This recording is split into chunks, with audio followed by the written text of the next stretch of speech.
هاي عاملين ايه؟ النهارده انا هعمل إيه وصفه حلوه قوي. هي عباره عن كفته بس في الصينيه، يعني كفته كده بطريقه جديده شويه. دي انا يعني دي لحمه انا بشرت بصلايه. لا سوري، بصلتين. بشرت بصلتين. بصلتين متوسطين يعني. ودلوقتي بقى هحط البهارات معاكم. معايا فلفل اسود. احنا بنحط، يعني بنحب نحط فلفل اسود كتير.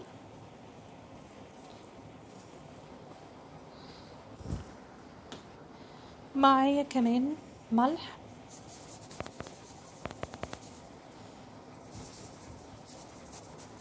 ايوه بحط بالويم كده. معايا كمان ده توم باودر.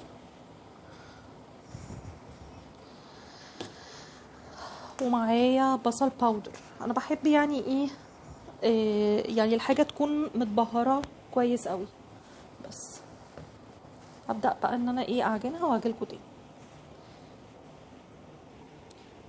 بصوا يا جماعه، انا وانا بعجنها حسيتها ان هي كده محتاجه يعني معلقتين دقيق.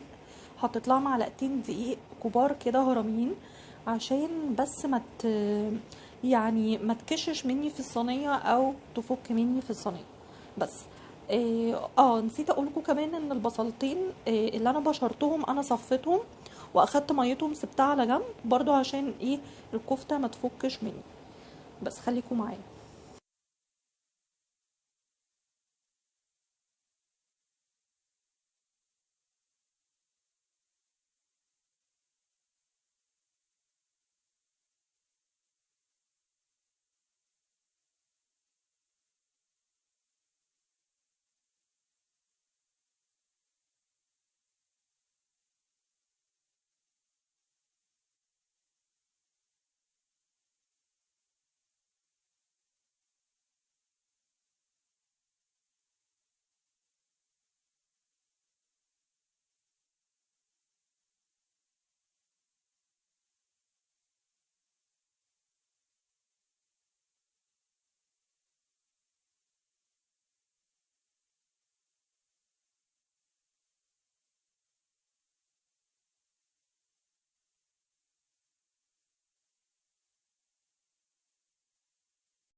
بصوا يا جماعة، دي الكفتة بعد نص ساعة.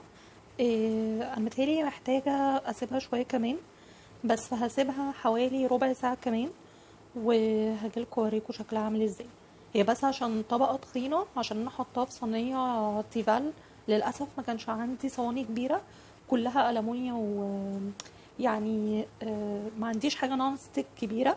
بس يعني انا خفت بس الكفتة تلزق، فحبيت ان انا احطها في الصينية التيفال دي. بس فهسيبها ربع ساعة كمان وهجيلكوا تاني. ده كده بعد ما حطيت الكفتة كمان ربع ساعة طلعت. بصوا شكلها حلو ازاي. بس استنوا بقى هغرف الاكل كله واوريهولكوا. هنا بقى انا قررت اعمل مكرونه بالوايت صوص مع الكفته اللي في الصينيه. فحطيت هنا كده معايا كوبايتين لبن، وحطيت كوبايتين ميه يعني عشان تكون اقتصاديه شويه. وحطيت 4 معالق دقيق. لكل كوبايه لبن او ميه معلقه دقيق. اوكي، دلوقتي بقى هقلبهم على البارد.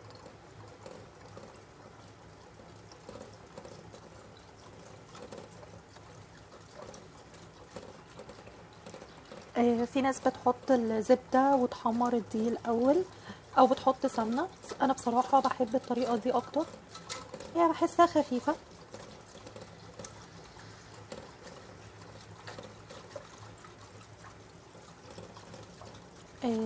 عايزة أقول لكم أنا كل شوية بفتح الفرن. بحط يعني لما وش الكفتة بينشف فبحط لها آه، مية بصل، بس عشان تفضل طرية وتفضل جوسي. وبراحتكم ممكن تضيفوها من الاول خالص حتى تكون يعني اللحمه تستوي فيها. بس انا حبيت يعني ان انا اعملها كده اكتر، ان انا ادهنها وبعد كده لما يعني لما تنشف يعني اقعد ادهن فيها عشان تفضل يعني جوسي ومحتفظه بالطراوه بتاعتها. اوكي. دلوقتي بقى انا ايه، هفتح النار.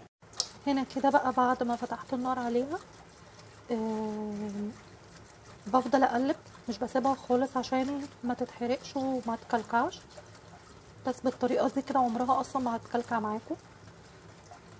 بس هسيبها بقى لحد ما تتقل وهاجيلكوا تاني. بصوا يا جماعه هي كده قربت تتقل معايا. هحط لها بقى ملح،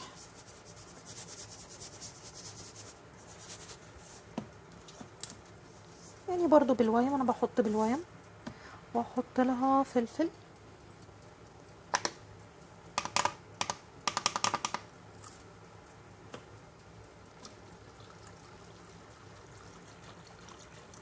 في ناس بتحب تحط فلفل ابيض او مش بتحب تحط فلفل في البشاميل عشان ما يبقاش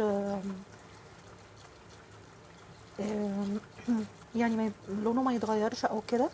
بس انا عادي يعني مش بيفرق معايا، بيفرق بس معايا الطعم. اوكي. هحط لها كمان ماجي. ده كده ماجي خضار. اوكي. مكعب. بس يعني ما تقلقوش لان هي اصلا كده كده الوايت صوص دي بتبقى دلعه شويه. فما تقلقوش ان انا حاطه ملح وماجي، لان كده كده هي اللبن بيقلل الملح. يعني انا بحس كده، بحس ان اي حاجه فيها لبن نسبه الملح فيها ما بتبقاش واضحه. بس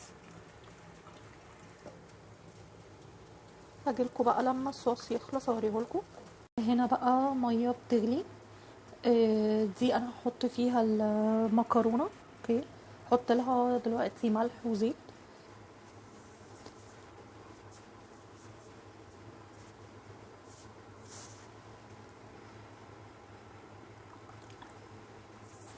يعني نقطه زيت، انا مش بحط زيت كتير.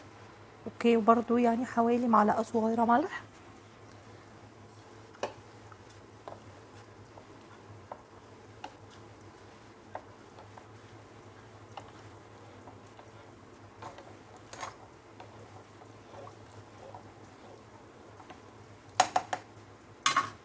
بس تغلي بقى وهحط لها المكرونه تتسلق.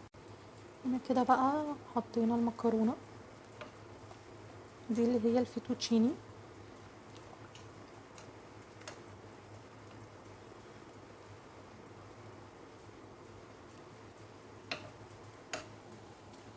بصوا يا جماعه هنا كده المكرونه اتسلقت، بس مش سلقه كامله، حوالي نص سوا. اوكي. هنقلها بقى في الصوص واجيبها. بصوا يا جماعه انا كده حطيت المكرونه لما صفيت يعني صفيتها على طول على الصوص، ما شطفتهاش. اوكي. انا كده كده عاملاها نص سلقه وحطيتها في الصوص. هو الصوص طلع كتير شويه بس مش مشكله يعني، هي كده كده هتشرب الصوص ولما هتبرد هتتقل، ولما نيجي نسخنها تاني كمان هتبقى يعني هيبقى شبه ما فيهاش صوص. يعني كويس ان هي تكون زياده، لو قليل مشكله، انما لو زياده عادي. اوكي. بس وكمان انا نسيت اقول لكم ان ممكن الصوص ده برضو يتعمل بالكريمه، بس انا حبيت النهارده اعمله اقتصادي لان انا مش ما عنديش كريمه. بس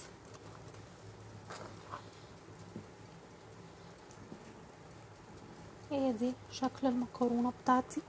هستنى بقى لما تشرب الصوص شويه واجيلكم. بصوا انا عملت كمان طحينه عشان اكلها جنب الكفته. آه، حطيت معلقه طحينه ومعلقه خل كبيره وشويه ميه وكمان وكمون، بس كده. وقلبتها لحد ما بقت كده، وانا بعملها بميه عاديه مش بميه مغليه ولا اي حاجه، بس ميه عاديه. بس طلعت معايا كده. كده بقى بعد ما الطبق بتاعنا جهز بصوا بقى، ده شكل الكفتة. بس عايزة اوريها لكم، عايزاكم تشوفوها بس من جوه عاملة ازاي، مستوية. اوكي،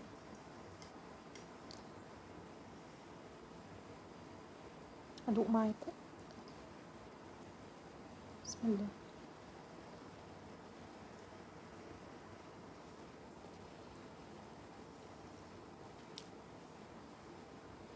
تحفة.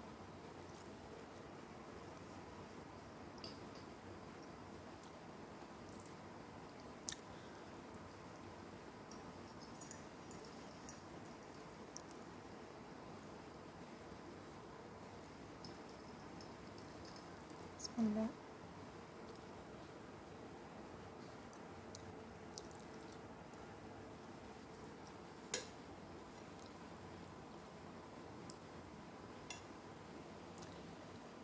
تحفة، جربوها.